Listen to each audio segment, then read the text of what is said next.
semuanya, dengan Karisa yang akan menemani kalian di kelas Teori Hubungan Internasional siang ini. Sebelum mulai kelasnya, aku mau nyanyi sebentar. Begadang jangan begadang. Apalagi ya? Oh iya, bakal ada yang nemenin wawancara kita loh kali ini. Nih aku kasih tau orangnya. Tada! Maaf ya, di-spill dikit aja, soalnya nanti kalian bakal ketemu dia kok. Narasumber kita yang kali ini dari Prodi Hubungan Internasional loh teman-teman. Dia yang bakal jelasin tentang apa sih definisi teori hubungan internasional itu, konsep, dan lain-lain sebagainya. Mari kita sambut Karisa Safasyatta dari Prodi Hubungan Internasional. Waktu dan tempat, dipersilakan. Terima kasih sudah menyambut saya. Suara kakak emang kayak gini ya? Aduh, iya suara saya emang kayak gini. Lucu kan? Ini suara saya seperti ini, jadi mohon dimaklumi ya. Iya kakak, ini kita maklumi kok. Oke, jadi langsung saya mulai aja ya. Definisi dari teori hubungan internasional itu sendiri ialah studi yang digunakan untuk menjelaskan, mengidentifikasi, serta menginterpretasikan hubungan serta interaksi antar negara yang berdaulat. Jadi gitu ya kak. Kalau konsep-konsepnya gimana kak? Nah, buat konsepnya itu ada 3, yaitu epistemologi, metodologi, sama ontologi. Oh, terus cara ngebedain ketiganya gimana kak? Kalau epistemologi itu memperoleh ataupun menguji pengetahuan tentang teori-teori yang telah ada dengan cara mengamati langsung apa yang telah terjadi di dunia pakai indera kita sendiri. Nah, kalau metodologi itu proses atau langkah yang digunakan untuk mengumpulkan, meneliti, menganalisis, terus juga mengolah data di ilmu sosial. Terus, kalau yang terakhir nih, ontologi, itu tuh studi tentang bagaimana kita masing-masing mandang dunia dengan cara memahami esensi dari hal-hal di sekitar kita. Kira-kira bisa dipahami nggak? Kalau nggak gini deh, mau aku jelasin secara singkatnya aja nggak?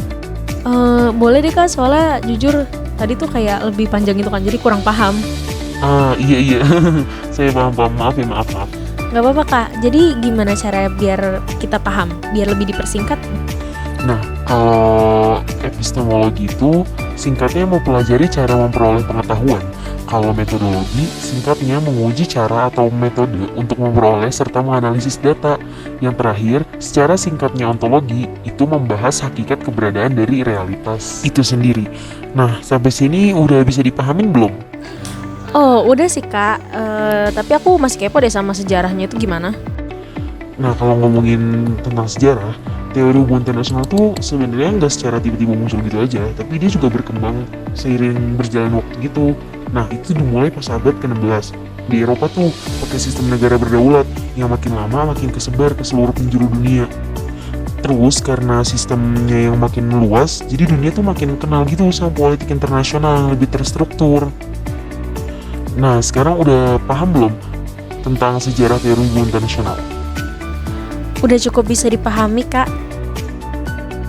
Ya udah, berarti sekarang aku jelasin tentang peran teori hubungan internasional ya. Jadi gini, peran utama dalam teori hubungan internasional tuh kurang lebih buat ngasih dasar ilmiah bagi seseorang yang mau analisis sama ambil keputusan mengenai hubungan internasional. Teori ini juga ngasih pemahaman yang lebih luas tentang bagaimana negara-negara dunia bisa kerjasama, bagaimana setiap konflik dapat terjadi, dan bagaimana caranya masalah-masalah internasional dapat diselesaikan. Nah, selain 2 hal yang tadi aku sebutin sebelumnya, teori hubungan internasional juga ngasih landasan nih buat menganalisis kebijakan internasional, terus juga bantu ngembangin strategi yang akan digunakan dalam meningkatkan stabilitas dan keamanan global. Teori hubungan internasional ini juga bakal ngebantu buat ngerumusin rencana buat mengatasi masalah-masalah yang mungkin bakal terjadi di hubungan internasional itu.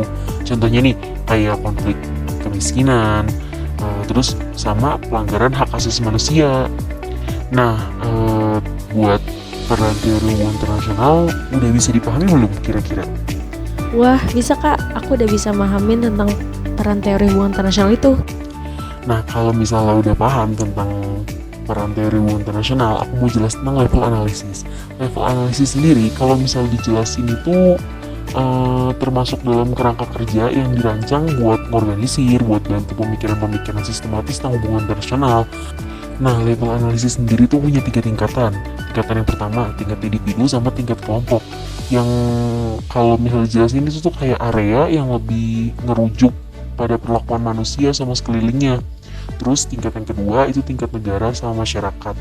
Yang kalau di artinya itu kayak area yang lebih luas dari tingkatan sebelumnya. Nah, tingkatan yang terakhir ini tingkat internasional.